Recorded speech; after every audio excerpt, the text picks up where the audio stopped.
அனைவருக்கும் வணக்கம். இந்த பதிவில் நம்ம எதை பற்றி பார்க்க போகிறோன்னு தெரிஞ்சுக்கிறதுக்கு முன்னாடி மறக்காமல் நம்ம சேனலை சப்ஸ்கிரைப் பண்ணிக்கோங்க.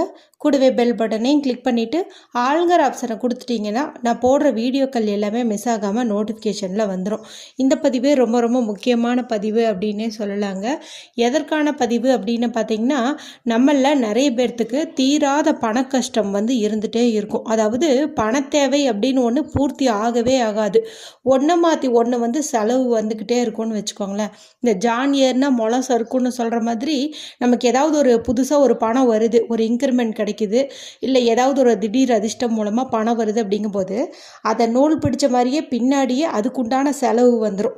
இன்னும் சில பேர்த்துக்கு பார்த்திங்கன்னா தங்களுடைய உடைமைகள் திருடு போகிற மாதிரி ஆகும். அதாவது யாராவது நம்மளுடைய செயினை கட் பண்ணிட்டு போகிறதோ, இல்லை பர்ஸை பிக் பாக்கெட் அடிக்கிற மாதிரியோ இந்த மாதிரி பணம் விரயமாகும். இன்னும் சில பேர்த்துக்கு பார்த்திங்கன்னா, நீங்கள் ஒரு பொருள் வாங்கலாம் அப்படின்னு சொல்லி பேசி எல்லாம் முடிச்சு வச்சுருப்பீங்க. சரி இன்னைக்கு போகலாம் அப்படிங்கிறதுக்குள்ளே பார்த்தீங்கன்னா அது வேறு யாராவது கைக்கு இடம் மாறி இருக்கும். அதாவது ஒரு பழமொழி சொல்லுவாங்க இல்லையா, கை கெட்டினது வாய் கெட்டல அப்படின்ட்டு. அந்த மாதிரி சில நல்ல நல்ல சந்தர்ப்பங்கள் எல்லாம் நம்ம விட்டு போகும் அப்படின்னு சொல்லலாம். அடுத்து இன்னும் சில பேர்த்துக்கு பார்த்தீங்கன்னா ஒரு இடத்துல பணம் கேட்டு வச்சுருப்போம், ஒரு எமர்ஜென்சின்னு சொல்லிட்டு. அவங்க சரி வாங்க தரேன் அப்படின்னு சொல்லுவாங்க. நம்ம நம்பி போகும்போது அட இப்போ தான் எனக்கு ஒரு முக்கியமான செலவு வந்துச்சு, அதனால் நான் அங்கே கொடுத்துட்டேன் அப்படின்னு சொல்லுவாங்க. அதாவது உண்மையாகவே அவங்க அப்படி அவங்களுக்கு ஒரு இன்சிடெண்ட் அந்த மாதிரி நடந்துச்சா, இல்லை நமக்குங்கிறதுனால அவங்க இப்படி நம்ம வச்சு கழுத்த இருக்கிறாங்களா அப்படின்னே தெரியாது. அந்த மாதிரி ஒரு மனக்குழப்பங்கள் எல்லாம் வரும். இந்த மாதிரி பணம் வரதில் ஒரு தடை ஏற்படுது, தாமதமாகுது, கொடுத்து ஏமாந்துட்டோம், நம்மளுக்கு அதிர்ஷ்டமே இல்லை அப்படிங்கிற மாதிரி எந்த பிரச்சனை இருந்தாலும் இப்போ நான் சொல்கிறேன், இதை மட்டும் நீங்கள் செஞ்சு பாருங்கள், அற்புதமான பலன் கிடைக்கும் அப்படின்னு சொல்லலாம். இதை நீங்கள் செவ்வாய்க்கிழமை நாளில் செய்யும்போது இன்னும் நல்ல பலன்கள் உங்களுக்கு கிடைக்கும். இப்போ இந்த வீடியோவில் உங்களுக்கு நான் 2 விதமான மெத்தட்ஸ் சொல்லித்தரேன். ஒன்று பார்த்திங்கன்னா கடன் பிரச்சனையை தீர்க்கக்கூடிய ஒரு பரிகாரம், இன்னொன்று பார்த்திங்கன்னா காரிய சித்தி தரக்கூடியது. அது செல்வ வளமாக இருந்தாலும் சரி, இல்லை என்ன கோரிக்கையாக இருந்தாலும் சரி, முக்கால்வாசி இது செல்வ வளம் அதிகரிக்கிறதுக்கு தான் இந்த பரிகாரம் செய்வாங்க. இப்படி எதுக்காக இருந்தாலும் நீங்கள் செய்யலாம், நல்ல பலன்கள் உங்களுக்கு கிடைக்கும். இதுக்கு முன்னாடியே நிறைய பேர் இதை செஞ்சுருக்கிறாங்க. முதல்ல கடன் பிரச்சனையை தீர்க்கக்கூடிய அந்த மெத்தடை சொல்லிடுறேன். ஏன்னா இன்னைக்கு செவ்வாய்க்கிழமையாக இருக்குது, மேலும் சஷ்டி திதியும் இருக்குது. செவ்வாய்க்கிழமைங்கிறதே முருகப்பெருமான் வழிபாட்டுக்கு உகந்த நாளாக இருக்குது. சஷ்டி திதியும் அவருக்கு உகந்ததாக இருக்கிறதுனால நம்ம இந்த நாளில் முதல்ல இந்த கடன் பிரச்சனையை தீர்க்கக்கூடிய முறை பார்த்துடலாம். அடுத்தது பணம் சேர்வதற்குண்டான பரிகாரம் சொல்கிறேன். ஏற்கனவே காலையிலேயே ஒரு சூப்பரான ஒரு மெத்தடு சொல்லியிருந்தேன். நம்மளுடைய வீட்டில் ஒரு குறிப்பிட்ட திசையில் நின்று கையில் ஒரு பொருளை வச்சுட்டு நம்ம ஒன்று சொன்னோம் அப்படின்னாவே கண்டிப்பாக நம்மளுடைய கடன் பிரச்சனை தீரும் என்பது குறித்து சொல்லியிருந்தேன். இது வரைக்கும் நீங்கள் அந்த வீடியோ பார்க்காம இருந்தீங்க அப்படிங்கும்போது இந்த வீடியோ முடியும் போது வரக்கூடிய எண்டு ஸ்க்ரீனில் அதனுடைய லிங்க்கை நான் கொடுக்குறேன். மறக்காமல் கிளிக் பண்ணி பார்த்து அது செஞ்சுருங்க. அதுக்கெல்லாம் நீங்கள் ஒன்றும் வெளியில் போய் பொருள் வாங்கணுன்ட்டுலாம் இல்லை, வீட்டில் கிச்சனில் இருக்கிற பொருளையே நீங்கள் பயன்படுத்தி அந்த பரிகாரத்தை செஞ்சிடலாம். சரி, இப்போ கடன் பிரச்சனை தீர்ப்பதற்கான இந்த மெத்தட் பார்க்கலாம். இதுக்கு நமக்கு தேவையானது அப்படின்னு பார்த்தீங்கன்னா, ரெட் கலரில் இல்லாது க்ரீன் கலரில் இங்க் வரக்கூடிய பேனா, ஸ்கெட்ச் பென்சில், மார்க்கர் தேவைப்படுது. ரெட் கலர் எடுத்துக்கிறது ரொம்ப ரொம்ப சிறப்பு. ஏன்னா இது பார்த்திங்கன்னா கடன் பிரச்சனை தீர்வதற்காக தான் நம்ம செய்கிறோம். மேலும் இன்றைக்கி செவ்வாய்க்கிழமையே இருக்கிறதுனால செவ்வாய் பகவானுக்கு உகந்த நிறம்னு பார்க்கும்போது சிகப்பு நிறம் தான். அதனால் நீங்கள் அந்த கலரில் எடுத்துக்கோங்க. இப்போ எடுத்துகிட்டு வீட்டில் ஒரு அமைதியான இடத்துல உட்காந்துக்கோங்க. யாருக்கிட்டையும் பேசாதீங்க, டிவி பார்க்காதீங்க, மொபைல் பார்க்காதீங்க. மனசை நல்லா ரிலாக்ஸ் பண்ணிவிட்டு உங்களுடைய 2 உள்ளங்கையும் நல்லா தேய்ங்க. தேய்ச்சிட்டு இப்போ உங்களுடைய இடது உள்ளங்கையில் கட்டை விரலுக்கு கீழே உள்ள பகுதியில் இப்போ நான் காட்டக்கூடிய இந்த சிம்பலை நீங்கள் வரைஞ்சிக்கோங்க. இது நம்முடைய சேனலை ரெகுலராக பார்க்குறவங்களுக்கு தெரியும். இப்போ புதுசாக நிறைய பேர் சேர்ந்துருக்கீங்க இல்லையா, நீங்களாம் இது பார்த்துக்கோங்க. இதை கையில் வரைவதன் மூலமாகவும், இதை கையில் வரைஞ்சிக்கிட்டே கண்களை மூடி நம்முடைய கடன் பிரச்சனை இந்த மாதிரி 1 நிமிடம் கற்பனை செய்வதன் மூலமாகவும் நிச்சயமாக நம்மளுடைய கடன் பிரச்சனை எப்பேற்பட்டதாக இருந்தாலும் அதிலிருந்து மீண்டு வருவதற்கான ஒரு வழி கிடைக்கும் அப்படின்னே சொல்லலாம். பார்த்திங்கன்னா ஒரு வேல் போன்ற அமைப்பாக இருக்கும். முருகனுடைய கையில் உள்ள வேல் மாதிரியே இது இருக்கும். இதை நீங்கள் வரைஞ்சிக்கோங்க. வரைஞ்சி முடித்த கையோட ஒரு 9 துவரம்பருப்பு வந்து எடுத்துக்கோங்க. ஏன்னா நம்ம இறைவனோட ஒரு பிரார்த்தனை வந்து வைக்கிறோம் அப்படிங்கும்போது கண்டிப்பாக அந்த பிரார்த்தனையில் நமக்கு பலன் கிடைக்கணும், நம்ம வேண்டுனது நடக்கணும் அப்படின்னு நினச்சோம்னா கட்டாயம் ஏதாவது ஒரு தானத்தில் தான் அந்த பரிகாரத்தை வந்து முடிக்கணும். இப்போ நமக்கு தேவைப்படுறது இந்த 9 துவரம்பருப்பு தான். ஏன்னா இந்த இடத்துல துவரம்பருப்பு யூஸ் பண்ணுவதுக்கு காரணம் பார்த்திங்கன்னா இன்றைக்கி செவ்வாய்க்கிழமையே இருக்குது. செவ்வாய் பகவானுக்கு உகந்த தானியம்னு பார்க்கும்போது துவரம்பருப்பு. மேலும் மகாலட்சுமி தாயாருக்கும் பிரியமானதுன்னு பார்க்கும்போது இந்த துவரம்பருப்பு வந்து சொல்லலாம்.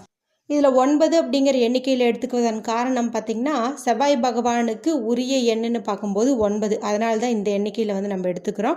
மேலும் இது ஒரு பெரிய செலவில்லை இல்லையா, 9ங்கும்போது நம்ம ஈஸியாக வந்து எடுத்துடலாம். அதனால் இதை எடுத்துகிட்டு இப்போ இந்த சிம்பிள் மேலே வச்சுட்டு இப்போ இடது கையில் வரைஞ்சிருக்கீங்க, அதுக்கு மேலே தான் இந்த பருப்பு வச்சுருக்கீங்க. இப்போ வலது கை கொண்டு மூடிக்கோங்க.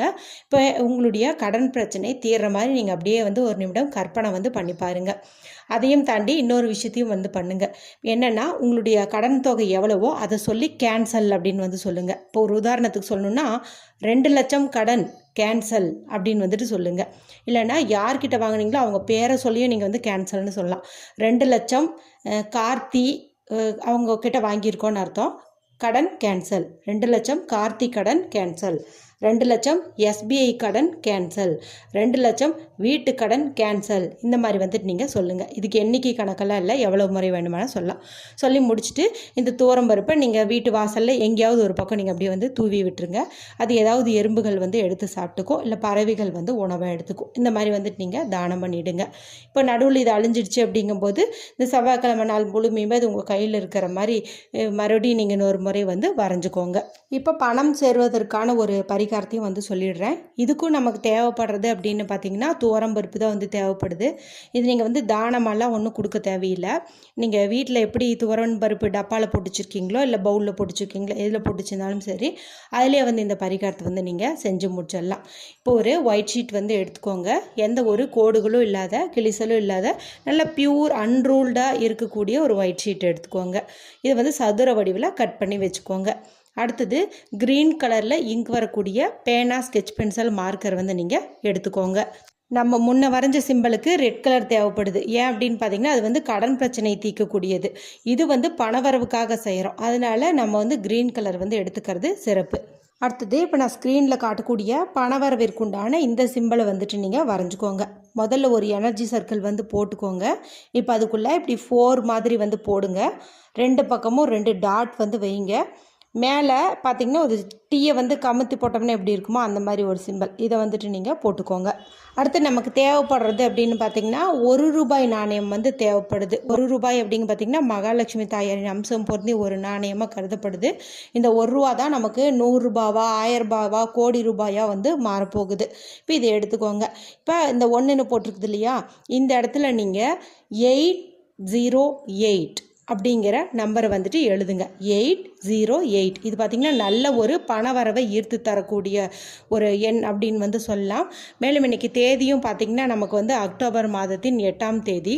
அடுத்து இந்த வருடத்தின் கூட்டுத்தொகைன்னு பார்த்திங்கன்னா 2024ங்கும்போது நமக்கு 8 அப்படின்னு வந்து கிடைக்குது. இப்போ நடுவில் இருக்கிற அந்த 0 பற்றிலாம் நீங்கள் ஒன்றும் கவலைப்பட தேவையில்லை. நீங்கள் வந்துட்டு 808 அப்படின்னு வந்து எழுதிக்கோங்க. அடுத்தது பின்புறம் திருப்பி அந்த சிங்கம் போட்டிருக்கும் பாருங்கள், அந்த இடத்துல நீங்கள் இன்ஃபினிட்டி சிம்பிள் வந்து போட்டுக்கோங்க. அதாவது 8 வந்து படுக்க போட்டோம்னா எப்படி இருக்குமோ அந்த மாதிரி அதை வந்துட்டு நீங்கள் போட்டுக்கோங்க. இப்போ உங்களுடைய இடது கையில் இந்த பேப்பரை வந்து வச்சுக்கோங்க. அந்த சிம்பிள் தெரிகிற மாதிரி வச்சுக்கோங்க. அதுக்கு மேலே இந்த 1 ரூபாய் வந்து வச்சுக்கோங்க.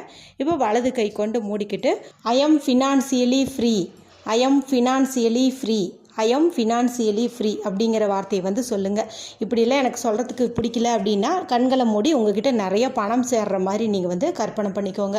மொத்தத்தில் இந்த நேரத்தில் உங்கள் மனசில் பாசிட்டிவான எண்ணங்கள் இருக்கணும். உங்களுடைய வாயில் பாசிட்டிவான வார்த்தைகள் தான் வரணும். அதுக்கு தான் இது மாதிரி ஏதாவது ஒன்று நினைக்கிறதும் சொல்கிறதும், சரிங்களா? இப்போ இந்த மாதிரி வந்து பண்ணிக்கோங்க. அதன் பிறகு அப்படியே இதை நீங்கள் எடுத்துகிட்டு போயிட்டு இந்த பேப்பரும் இந்த காயினையும் எடுத்துகிட்டு போயிட்டு துவரம்பருப்பு போட்டு வச்சுருப்பீங்க இல்லையா, அந்த டப்பாவில் நல்லா ஆழமாக தோண்டி இதை வந்து அப்படியே வந்து புதைச்சி வச்சுருங்க. பருப்பு தீர தீர நீங்கள் மறுபடியும் மேற்கொண்டு வந்து இதையை நீங்கள் அப்படியே பருப்பு கொட்டி வச்சுட்டே இருக்கலாம். எப்போவாச்சும் இந்த பேப்பர் கிழிஞ்சிருச்சு அப்படிங்கும்போது அப்போ இதை கால்படாத இடத்துல போட்டுறதோ இல்லை விளக்கு மெழுகுவத்தியில் காட்டி எரிக்கிறதோ உங்களுடைய விருப்பம். இந்த ₹1 எப்போதுமே அந்த துவரம்பருப்பு டப்பாலே இருக்கிற மாதிரி பார்த்துக்கோங்க. இந்த 2 விதமான பரிகாரங்கள் குறித்து உங்களுக்கு ஏதாவது சந்தேகங்கள் இருந்துச்சு அப்படின்னா மறக்காமல் எனக்கு கமெண்ட் பண்ணுங்கள், தெளிவுபடுத்துகிறேன். வீடியோ பிடிச்சிருந்தால் மற்றவங்களோட ஷேர் பண்ணுங்கள், லைக் பண்ணுங்கள். மற்றும் ஒரு பயனுள்ள பதிவில் உங்களை சந்திக்கிறேன். நன்றி, வணக்கம்.